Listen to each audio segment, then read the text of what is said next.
Magandang gabi sa inyong lahat at magandang gabi po, Ma'am Laudet. Ako po pala si Jinis Modepolca from Tena Moroto. At sa gabing ito, tatalakayin po natin ang gender timeline. Ang gender timeline ay may limang uri. So, una is ang pre-colonial gender roles in the Philippines. So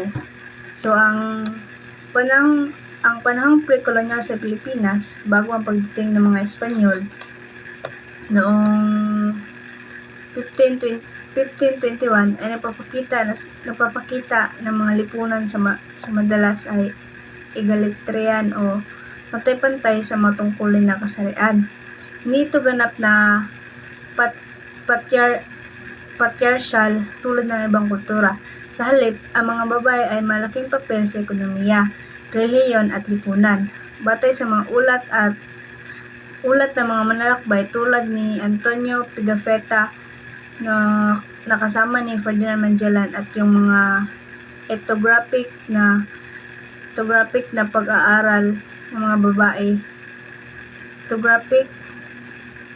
Ang mga babae ay hindi limitado sa domestic roles. May halimbawa, is ang pag-aari at ekonomiya. So, maaring magmay-ari ng lupa, bahay at kalakal ang mga babae sa lipunang Visayan at Tagalog.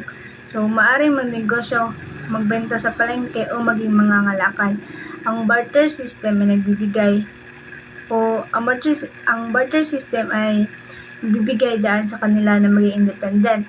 Pangalawang halimbawa is ang relihiyon as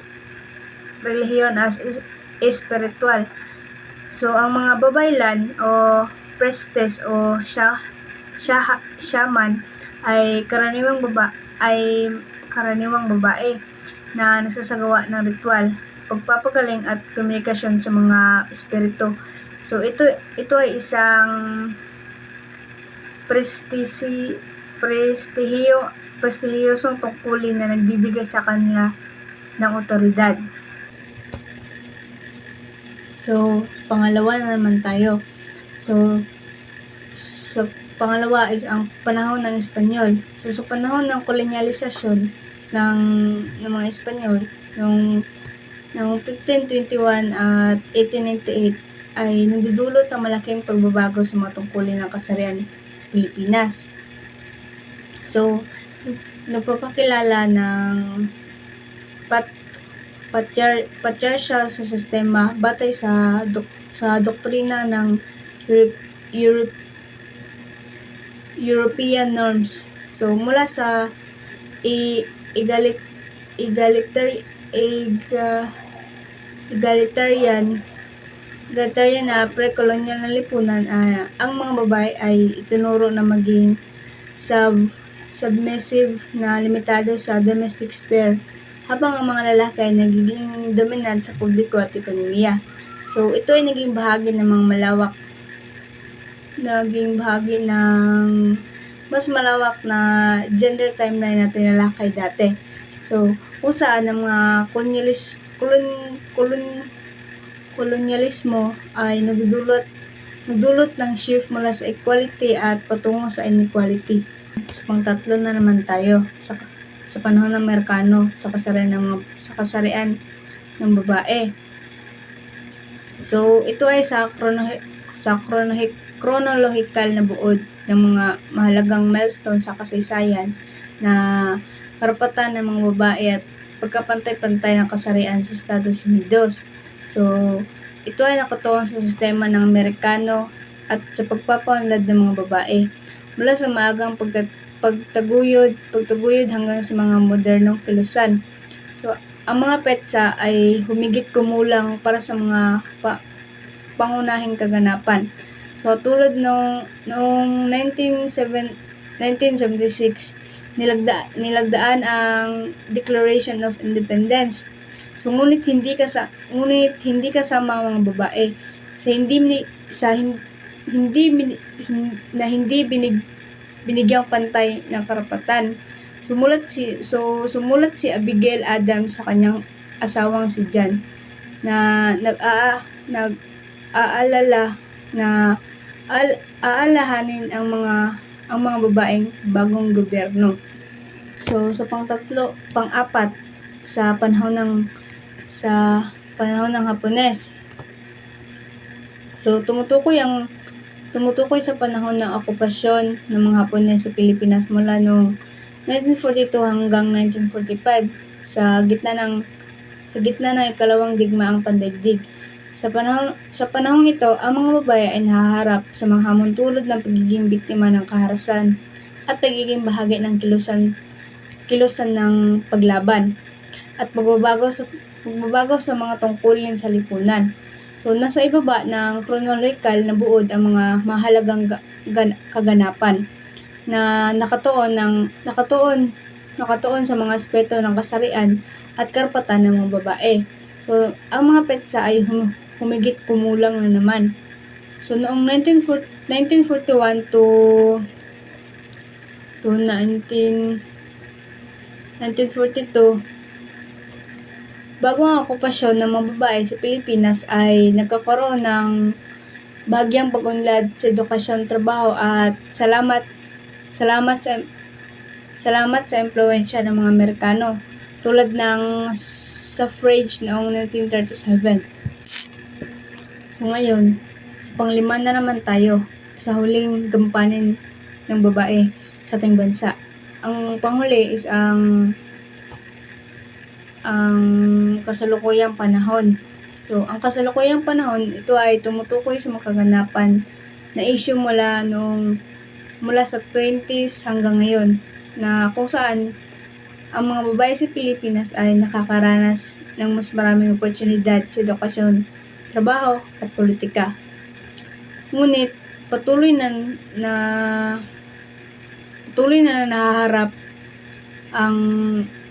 nahaharap sa mga hamon tulad ng gender-based violence at pagkakaiba sa sahod at ang limitadong representasyon. So, ito ay nakabatay sa impluwensya ng global feminism at ang lokal na batas at ang mga kilusan.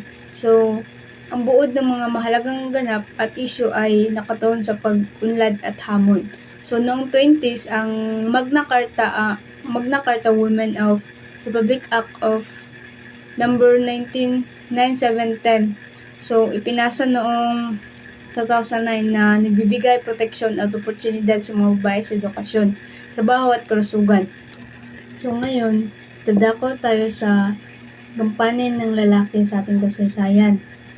So, ang una is ang pre-colonial.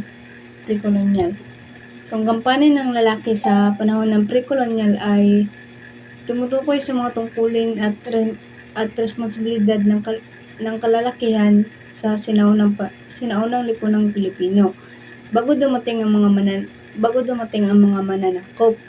So, kabilang dito ang pagiging mandirigma, magsasaka, mangingisda at tagapagtanggol ng pamayanan, gumagawa ng mga kasangkapan at mga ngalakal at pinunong dato. So, at ang layunin nito ay layuning tiyakin ang seguridad, kabuhayan at kaayusan ng kanilang komunidad. So ngayon, sa pangalawang uri na naman tayo ng gender timeline. So yun ay ang panahon ng Espanyol. So, ang gampanin ng lalaki sa panahon ng Espanyol ay ang tungkuling ginagampanan ng kalalakihan sa lipunang kolonyal.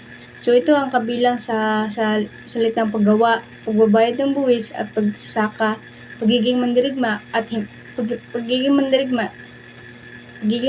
sa magsikan at pagganap ng mga pinunong lokal at ang pagtaguyod sa kanilang pamilya habang nagiging bahagi rin sila ng